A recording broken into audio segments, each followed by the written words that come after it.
I can't believe he's gone. He was everything to us. I'll miss you every day.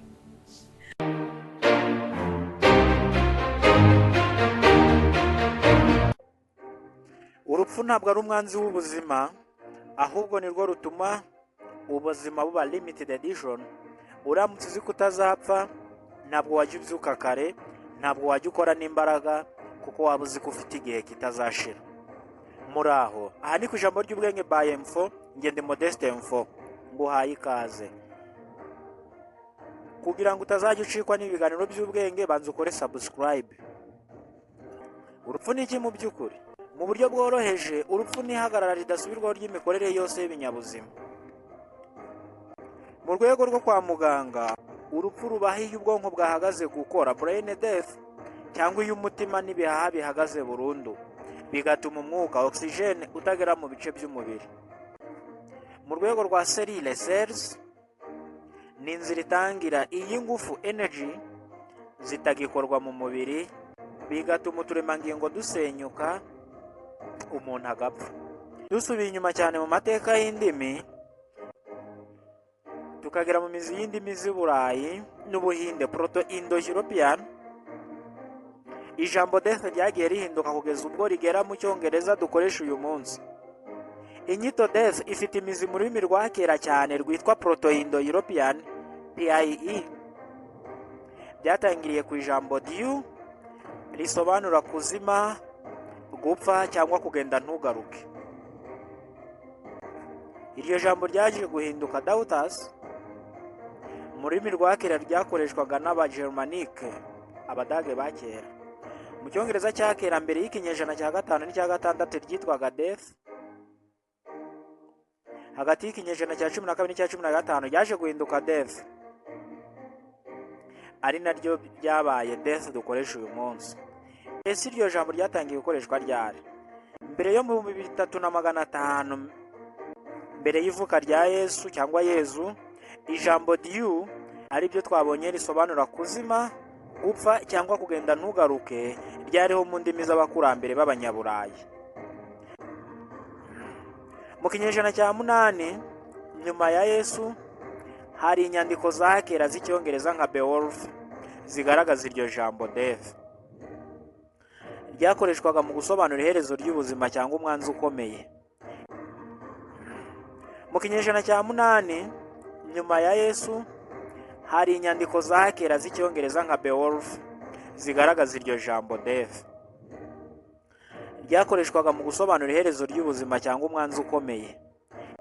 Iyo Beowulf ikaba umuvugo w'imyaka myinshi cyane ishize, wavugaga ku rugamba rwa Beowulf yagiyemo gufasha umwami Hrothgar kwica igisimba cyitwa Grendel cyari cyarayogoje inzu y'ubwami. Nako menya nari nyobye gato. Ufite amatsiko ku nkuru ya Beowulf, ubinyandikire muri comment nzayikoreho. Mu kinyejana cya 14 nibwo ijambo ryatangiye guhindurirwa mu nyandiko z'amateka y'indimi mu buryo bufatika nka Bibiliya ya Wycliffe. Death nk'izina, die nk'inshinga. Ni ingenzi kumenya ko nubwo bifitanye isano, inshinga die ifite inkomoko itandukanyeho gato, yaturutse mu rurimi rwa Old Norse, ikinovese cya kera, ku ijambo deija. Abongereza ba kera bakoreshaga ijambo swertan, ariryo ryavuyeho swerta, bashakaga kuvuga gupfa, ariko nyuma yo gutera kw'Abaviking, die yaje gusimbura ayo magambo yandi. Ni irihe somo riri muri iyi nkomoko? Siyansi yiga inkomoko y'amagambo, etymology, itwereka ko mu ntekerezo z'abakurambere bacu, urupfu rwasobanuraga nk'izima ry'umuriro cyangwa ihagarara ry'umwuka. Niyo mpamvu uwo muzi diu ufitanye isano n'amagambo asobanura umwotsi cyangwa igicucu mu zindi ndimi. Reka noneho turebe inkomoko ya mortality, ari rwo rupfu kamere. Mu gihe death ryaturutse mu ndimi z'Abagermanic mu majyaruguru y'Uburayi, ijambo mortality ryaturutse mu rurimi rw'Ikilatini mor, ari rwo rupfu, n'inshinga mori ivuga gupfa. Inyito ya Proto-Indo-European nimer risobanura gusenyuka cyangwa kurangira. Iri jambo ryatangiye gukoreshwa cyane mu Cyongereza mu kinyejana cya 14 mu mwaka w'1350. Ryakoreshwaga mu rwego rwa filozofiya kugira ngo ryerekane ko umuntu atari Imana, ko afite iherezo, ari byo bitaga morto. Inkomoko ya funeral cyangwa guherekeza, iri jambo rifite inkomoko itangaje kuko ryerekana uburyo abantu bakera bafataga urupfu nk'ibirori cyangwa umuhango w'icyubahiro. Ryaturutse ku ijambo fonus ry'ikilatini ryasobanuraga umuhango wo gushyingura cyangwa guherekeza umurambo. Mu kinyejana cya 14 ryatangiye gukoreshwa mu Cyongereza kugira ngo risobanure imigenzo n'imihango ikorerwa uwashizemo umwuka. Muri make, urupfu ni iherezo ry'umubiri nk'imashini, ariko ku kijyanye n'icy'ubwenge cyangwa ubugingo biba nyuma yaho, aho niho abantu batandukanira bitewe n'imyemerere yabo. Bamwe bati iyo umuntu apfuye ajya mu ijuru, abandi bati ajya mu muriro, abandi bati ajya muri purigatori mu isukuriro akazahava ajya mu ijuru, abandi bakavuga ko biba birangiye.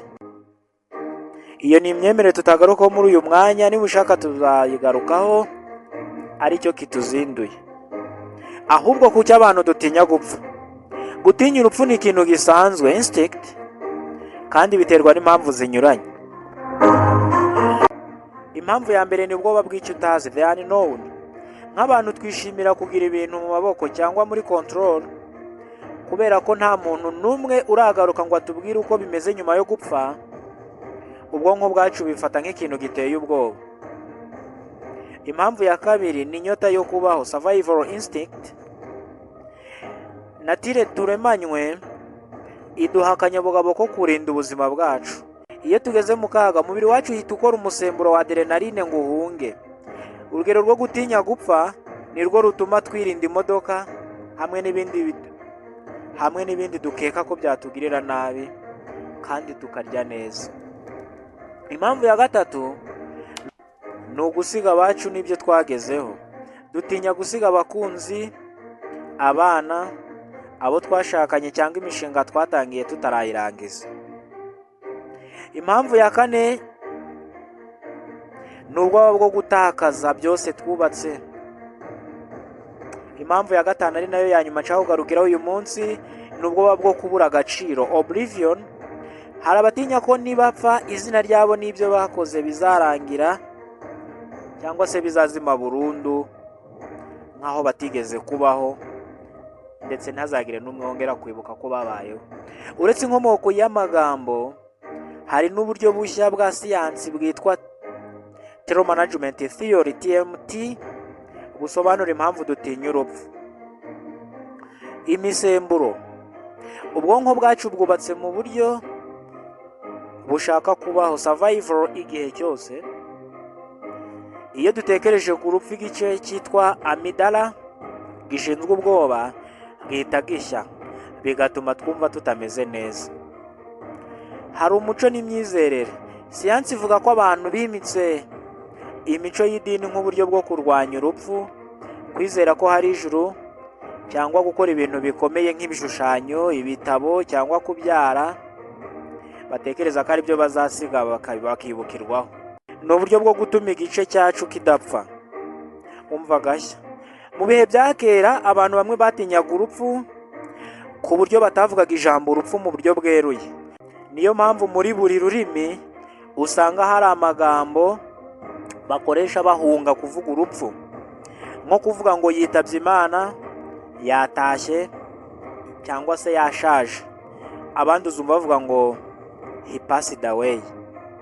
Ese urupfu rushobora kurebwa mu bundi buryo? Abahanga mu by'ubwenge, philosophers, bagerageza koroshya ubu bwoba muri ubu buryo. Urupfu ntacyo ruri cyo kuri twe, kuko iyo turiho urupfu ntabwo ruba ruhari, kandi urupfu iyo ruje natwe ntabwo tuba tugihari. Ibi byavuzwe na Epicurus. Ubu buryo bw'imitekerereze buvuga ko urupfu atari ikintu kibi uzigera wumva cyangwa ngo ubone. Niba wumva ufite amatsiko, ubwoba cyangwa impungenge ku bijyanye n'urupfu, ni ikimenyetso cy'uko uha agaciro ubuzima ufite muri iki gihe. Ibyo rero si bibi. Abahanga mu by'ubwenge philosophers n'abahanga mu by'imitekerereze psychologists bagerageje gushaka uburyo umuntu yakwakira urupfu kugira ngo ubwoba butazamubuza kubaho neza. Dore inama n'imyitozo bakunze kugarukaho. Kwitoza. Iyumvishe ko uzapfa. Memento mori. Marcus Aurelius na Seneca bo mu Bugiriki bwa kera bizeraga ko guhunga igitekerezo cy'urupfu ari byo bituma rugutera ubwoba cyane. Bataho guhunga urupfu, rwubake mu ntekerezo zawe buri munsi. Bituma uha agaciro amasaha ufite uyu munsi, ukirinda kurakara cyangwa gupfusha ubusa igihe mu bintu bitari ngombwa. Umuryango w'abahanga n'imitekerereze bayobowe na Irvin Yalom, umwanditsi w'igitabo Staring at the Sun, bavuga ko ubwoba bw'urupfu bugabanuka igihe uzi ko hari ikintu uzasiga ku isi. Ita ku kintu kizasigara wowe ugiye. Si ngombwa ko biba amafaranga cyangwa inyubako, bishobora kuba inama wagiriye umuntu, uburere wahaye abana, cyangwa ibikorwa by'urukundo. Bizatuma wumva ko nubwo umubiri wawe uzagenda, isura cyangwa ijwi ryawe bizakomeza kubaho mu bandi. Umuhanga Epicurus yatanze inama igabanya ubwoba bwo kubabara nyuma yo gupfa. Yagize ati, ibuka ko mbere y'uko uvuka wari umaze imyaka myinshi cyane utariho, kandi ntabwo byakubabazaga. Urupfu narwo rumeze gutyo. Ni ukubura kw'ibitekerezo, unconsciousness. Ibi bikuraho ubwoba bw'uko uzaba uri ahantu h'umwijima wenyine utaka, kuko niba utariho n'ubwenge bwo kumva umwijima buba budahari. Hari ukurwanya kwicuza, regret. Abahanga mu by'imitekerereze bavuga ko uko umuntu anyurwa n'ubuzima bwe, niko agabanya ubwoba bw'urupfu. Ikuremo ibintu byose bishobora kuzatuma wicuza. Vuga ndagukunda uyu munsi, kora uwo mushinga utinya, usaba imbabazi aho bikenewe. Bizatuma nugera ku mpera y'urugendo wumva ko wariye ubuzima kugeza ku ndiba. Urupfu rugaragara nk'ikiruhuko kigenewe wananiwe. Kwibanda ku byo ushobora kugenzura, control. Ubwoba bw'urupfu akenshi buterwa n'uko tudashobora kuruhagarika. Imenyereze kwemera ibyo utahindura. Ntushobora guhagarika urupfu. Ntushobora guhagarika urupfu, ariko ushobora guhagarika uburwayi cyangwa imyitwarire mibi byarugukururira. Ugomba kwemera ko urupfu ari nature cyangwa kamere. Urupfu ntabwo ari umwanzi w'ubuzima, ahubwo nirwo rutuma ubuzima buba limited edition. Uramutse uzi ko utazapfa, ntabwo wajya ubyuka kare, ntabwo wajya ukora n'imbaraga, kuko waba uzi ko ufite igihe kitazashira. Wifuza ko twavuga kuri near death experience, abantu begereye urupfu bakagaruka, n'icyo twabivugaho, binyandikire muri comment, tuzabigarukeho mu yindi episode. Aha ni ku ijambo ry'ubwenge by M4. Njye ndi Modeste M4. Bye.